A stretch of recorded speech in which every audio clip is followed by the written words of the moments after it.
ನಿಮ್ಮ ಹಳೆ ಒಡವೆನ ಅಧಿಕ ಬೆಲೆಗೆ ಮಾರಬೇಕೆ? ಅಟಿಕಾಗೆ ಕಾಲ್ ಮಾಡಿ 8880 ಅಟ್ಟಿಕಾ ಗೋಲ್ಡ್ ಕಂಪನಿ. ದೈವ ಸನ್ನಿಧಿ ಬಳಿಯೇ ಸ್ವರ್ಗ ಸೇರಲಿದ್ದಾರೆ ದೊಡ್ಡ ಗೌಡರ ಚೆನ್ನಮ್ಮ. ಮಾವಿನಕೆರೆ ರಂಗನಾಥ ಸ್ವಾಮಿ ಬೆಟ್ಟದ ಬಳಿ ಅಂತ್ಯಕ್ರಿಯೆಗೆ ಸಿದ್ಧತೆ ನಡೀತಾ ಇದೆ. ಸೊ JCB ಮುಖೇನ ಸ್ವಚ್ಛಗೊಳಿಸಿ ಅಂತಿಮ ವಿಧಿವಿಧಾನಕ್ಕೆ ವ್ಯವಸ್ಥೆಯನ್ನು ಮಾಡಲಾಗ್ತಾ ಇದೆ. ಅಂತ್ಯಕ್ರಿಯೆಗೆ ಜಾಗ ಕೂಡ ಸಿದ್ಧವಾಗ್ತಾ ಇದೆ. JCB ಮೂಲಕ ಆ ಜಾಗವನ್ನು ಸ್ವಚ್ಛಗೊಳಿಸ್ತಾ ಇದ್ದಾರೆ. ಶಿವಭಕ್ತಿಯಾಗಿರೋ ದೇವೇಗೌಡರ ಧರ್ಮಪತ್ನಿ ಚೆನ್ನಮ್ಮ. ಎಡಗಡೆ ಶಿವನ ದೇಗುಲ, ಬಲಗಡೆ ರಂಗನಾಥ ಸ್ವಾಮಿ ಇರೋ ಸ್ಥಳ ಅದು. ಶಕ್ತಿ ದೇವರುಗಳಿರೋ ಸ್ಥಳದಲ್ಲೇ ಸ್ವರ್ಗಸ್ಥರಾಗಲಿದ್ದಾರೆ ಅನ್ನಪೂರ್ಣೇಶ್ವರಿ. ದೈವ ಸನ್ನಿಧಿ ಬಳಿಯೇ ಸ್ವರ್ಗ ಸೇರಲಿದ್ದಾರೆ ದೊಡ್ಡ ಗೌಡರ ಚೆನ್ನಮ್ಮ. ಮಾವಿನಕೆರೆ ರಂಗನಾಥ ಸ್ವಾಮಿ ಬೆಟ್ಟದ ಬಳಿ ಅಂತ್ಯಕ್ರಿಯೆಗೆ ಸಿದ್ಧತೆ ಆಗ್ತಾ ಇದೆ. JCB ಮುಖೇನ ಜಾಗವನ್ನ ಕ್ಲೀನ್ ಮಾಡುವಂತ ಕೆಲಸ ನಡೀತಾ ಇರೋದು. ಶಿವಭಕ್ತಿಯಾಗಿದ್ರು ದೇವೇಗೌಡರ ಧರ್ಮಪತ್ನಿ. ಎಡಗಡೆ ಶಿವನ ದೇಗುಲ ಇದೆ ಅಲ್ಲಿ, ಬಲಗಡೆ ರಂಗನಾಥ ಸ್ವಾಮಿ ಇರುವಂತ ಸ್ಥಳ. ಶಕ್ತಿ ದೇವರುಗಳಿರೋ ಸ್ಥಳದಲ್ಲೇ ಸ್ವರ್ಗಸ್ಥರಾಗಲಿದ್ದಾರೆ ಅನ್ನಪೂರ್ಣೇಶ್ವರಿ ಚೆನ್ನಮ್ಮ. ದೈವ ಸನ್ನಿಧಿ ಬಳಿಯೇ ಸ್ವರ್ಗ ಸೇರಲಿದ್ದಾರೆ ದೊಡ್ಡ ಗೌಡರ ಪತ್ನಿ ಚೆನ್ನಮ್ಮ.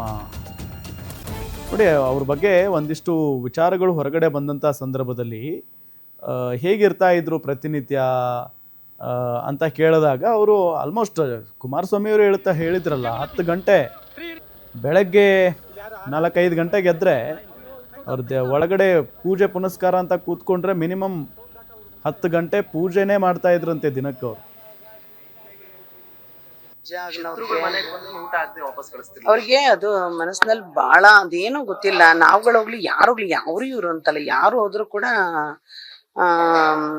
ಊಟ ಮಾಡಿದ್ರ, ತಿಂಡಿ ತಿಂದ್ರ, ಆಮೇಲೆ ನಮ್ಮ ಮನೆ ಯಾರು ಕೆಲಸ ಮಾಡ್ತಾ ಇರ್ತಾರೆ ಅಥವಾ ಮನೆಯವ್ರು ಯಾರು ನಾವು ಅಲ್ಲಿ ಓಡಾಡ್ತೀವಿ, ನೋಡಮ್ಮ ಅವ್ರಿಗೆ ತಿಂಡಿ ಕೊಡು, ಅವ್ರಿಗೆ ಊಟ ಕೊಡು, ನಾನಿರ್ಲಿ ಅವ್ರ ಹೆಣ್ಮಕ್ಳು ಇರ್ಲಿ ಯಾರಿರ್ಲಿ, ಆಮೇಲೆ ಅಡಿಗೆಯವರು ಯಾರಿದ್ರು ಕೂಡ ಅವ್ರಿಗೆ ಊಟ ಕೊಡು, ಅವ್ರಿಗೆ ತಿಂಡಿ ಕೊಡು.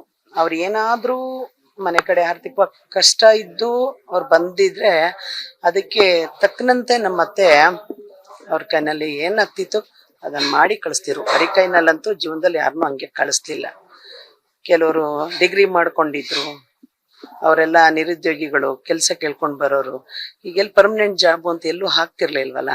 ಆಗ ನಮ್ಮ ಅತ್ತೆಗೆ ಎಲ್ಲೆಲ್ಲಿ ಸಾಧ್ಯ ಅಂಥವ್ರಿಗೆಲ್ಲ ಫೋನ್ ಮಾಡಿ ಅವ್ರ ಮನೆ ಕಡೆ ಬಡವರಿದ್ದಾರೆ, ಒಂದು ಕೆಲಸ ಕೊಡಿ, ಎಷ್ಟು ಸಂಬಳ ಕೊಡ್ತೀರಾ ಅಂತ ಕೇಳೋರು. ಅವರು 12,000 ಅಮ್ಮ, 13,000, ಇನ್ನೊಂದು 2,000 ಸೇರಿಸ್ಕೊಟ್ಬಿಡಿ, ಕುಟುಂಬ ಚೆನ್ನಾಗಿರುತ್ತೆ ಅಂತ ಹೇಳ್ಬಿಟ್ಟು ಅವ್ರಿಗೆಲ್ಲ ಕೆಲಸ ಕೊಡಿಸ್ತಾರೆ. ಹಾಗಾಗಿ ಅವ್ರಿಗೆ ಅಷ್ಟು ಅವ್ರಿಗೆ ಸಾರ್ವಜನಿಕರದ್ದು ಕೆಲಸ ಮಾಡೋದು, ಅವ್ರಿಗೆ ಜನರಿಗೆ ಒಳ್ಳೇದು ಮಾಡೋದು ಅಂದ್ರೆ ಅದೇನೋ ಗೊತ್ತಿಲ್ಲ ಅವ್ರಿಗೆ.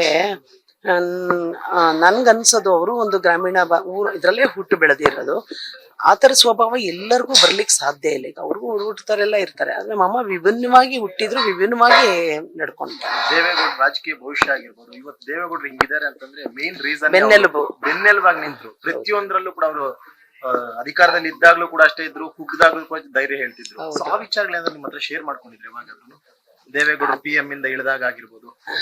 ಇಲ್ಲ, ಅವರು ಸುಮ್ನೆ ಅವ್ರಿಗೆ ಮಾತಾಡೋನಾಗ್ಲಿ ಹಿಂಗೆಲ್ಲ ಕೂತಿದಾಗ ಅಯ್ಯೋ ಅವ್ರ ಹಣೆ ಬರದಲ್ಲಿ ಎಷ್ಟು ದಿವಸ ಇರ್ತಿದೆ ಅದು ಆಗುತ್ತೆ ಬಿಡಿ, ಆಯ್ತು ಈಗ ಹಂಗಂತ ಹತ್ಕೊಂಡ್ ಕರ್ಕೊಂಡ್ ಕೂತ್ಕೊಳಕ್ಕಾಗತ್ತ, ಮುಂದುವರಿ ಅದನ್ನ ನೋಡ್ಬೇಕು ಅಂತ ಹೇಳೋರು. ಬೆಟ್ಟದ ರಂಗನಾಥ ಸ್ವಾಮಿ ದೇವಸ್ಥಾನ ತಪ್ಪಲಲ್ಲೇ ಈ ಒಂದೆಲ್ಲ ಕ್ರಿಯೆ ನಡೀತಾ ಇರೋದು, ಇದ್ರೇನೋ ಹಿನ್ನೆಲೆ ಇದೆ ಅಂದ್ರೆ ನಮ್ಮತ್ತೆ ತುಂಬಾ ಶಿವಭಕ್ತರು. ಅಲ್ಲಿ ಎಡಗಡೆಗೆ ನೋಡಿದ್ರೆ ನಮ್ದು ಶಿವನ ದೇವಸ್ಥಾನ, ನಮ್ಮ ಕುಲದ್ದು ದೇವರು, ಆ ದೇವಸ್ಥಾನ ಮಂದೇವ್ರದ್ದು. ಬಲಗಡೆಗೆ ರಂಗನಾಥ, ಅದು ನಮ್ಮಮ್ಮ ನಮ್ಮ ಕುಟುಂಬದಲ್ಲಿ ನಾವೆಲ್ಲ ನಡ್ಕೋತೀವಿ. ಆ ದೇವರಿಗೆ ತುಂಬಾ ನಡ್ಕೋತೀವಿ. ಶ್ರಾವಣ ಮಾಸದಲ್ಲಂತೂ ಒಂದು ಜಾತ್ರೆ ಮಾಡಿದಂಗ ಆಗುತ್ತೆ, ಅಷ್ಟು ಎಲ್ಲ ನಡೆಯುತ್ತೆ. ತುಂಬಾ ಶಕ್ತಿ ಇದೆ, ಪವರ್ಫುಲ್ ಟೆಂಪಲ್. ಹಾಗಾಗಿ ಏನೋ ಅಲ್ಲಿ ಮನೆಯಲ್ಲಿ ನಮ್ಮ ಮಾವನವರು ಮತ್ತೆ ಇವ್ರು ಹೆಣ್ಮಕ್ಳು 4 ಜನ, ಅವ್ರಿಗೆಲ್ಲ ಏನೋ ಡಿಸೈಡ್ ಮಾಡ್ಕೊಂಡು, ನಾವು ಯಾರು ಮಾತಾಡೋದಿಲ್ಲ ಅದ್ರ ಬಗ್ಗೆ. ಅವರು ಡಿಸೈಡ್ ಮಾಡಿದ್ದಾರೆ. ಡಿಸೈಡ್ ಮಾಡಿದ್ಮೇಲೆ ನಮ್ದು ಯಾರ್ದು.